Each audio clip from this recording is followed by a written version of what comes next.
Back to politics now, and Jeb Bush says he's just not going to take it lying down anymore. He's fired up. He's going after Donald Trump. Trump tweeting that he thinks Bush should drop out of the race. In fact, he thinks all of the candidates should drop out of the race. The former Florida governor says bluster won't cut it. People need, he says, a fixer. I'm not going to win over the punditry class for sure, but I know I can win over people that aspire to a better life for themselves and their family. And as it relates to Donald, you know, he's run for president twice and quit. And I've run for governor in the biggest swing state and won twice. Peggy Noonan, columnist for the Wall Street Journal, author, speechwriter. This is her 9th book, and it is a treasure. It is called The Time of Our Lives, and it forces all of us to think about the times that we live in and our own impact and our own part in them. As you say, Peggy, welcome. Thank you It is so wonderful much to have you with us, and it's been great to look back over your work as I've been reading this book. But I want to talk first about politics, and let's talk about Jeb here for a moment, because you said in a recent piece and recently on camera that you think that it's impossible for you to see him winning this race. He's at 4% now in the Quinnipiac poll. Yeah, well, this year has been nothing if not surprising in every way on both sides. So we'll see how it goes. I think you have to view this year with an openness to being shocked. That having been said, my read on Jeb is that he made a bad impression for 6 months, and now he's trying to turn it around. That's hard to do, you know? One of the ways he tries to turn it around, I think, is to describe what kind of candidate he'll be. Do you know what I mean? Mm-hmm. I'll be joyous, I'll be heartfelt, I'll be Reagan-esque, I'll share my vision. Don't describe what you're going to do. Do it.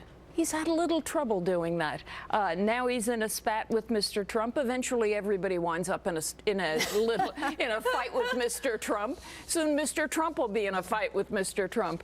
But we'll see how it goes. But I think this year has shaped up into this remarkable thing where it is the outsiders versus the insiders, and that was unexpected.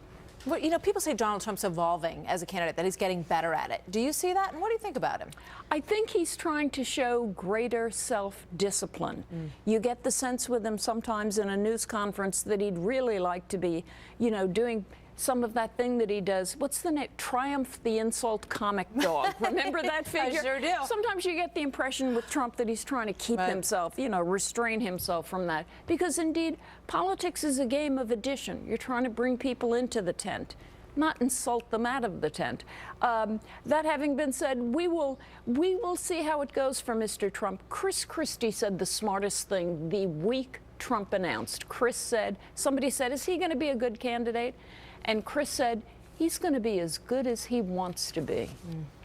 Very Meaning, you know, if he disciplines himself, if he becomes serious, and he knows him well, just across the river from each other all these years. That's right. I want to talk a little bit about your work, your past work, because that's what this book focuses on. And I'm going to take a moment to remind everybody of a speech that is my absolute favorite Peggy Noonan work. And you see the threads of this speech that run all through all of Peggy's columns and what is inspiring and meaningful to her in life and in America.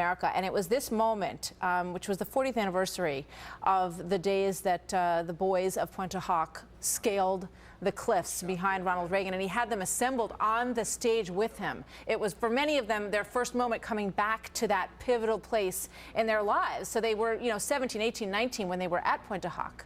And they were sitting there before him, able to travel for probably the first time back to that spot. And they looked up at Ronald Reagan, and he said this to them: "You were young the day you took these cliffs. Some of you were hardly more than boys, with the deepest joys of your life before you. Yet you risked everything here. Why? Why did you do it? What impelled you to put aside the instinct for self-preservation and risk your lives to take these cliffs? We look at you and somehow we know the answer. It was faith and belief. It was loyalty. And it was love." What moved you to write those words, and what do you remember about writing that speech, Peggy? Oh, you know, The president was so moved that day. One of the things that made that special is it was the 40th anniversary of D-Day, one of the great military moments of the 20th century, one of the great liberation moments. But no one in the years since had quite celebrated it. Enter Ronald Reagan. He was going to celebrate it.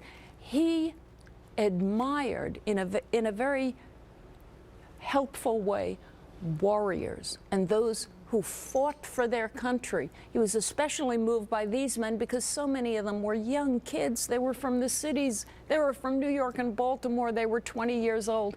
And they risked everything that day to seize back Europe. So it was very important to Reagan that he celebrate them and captured what they had done. It was also always important for Reagan to turn around the Vietnam feeling. Do you remember when after Vietnam everybody was putting down our servicemen?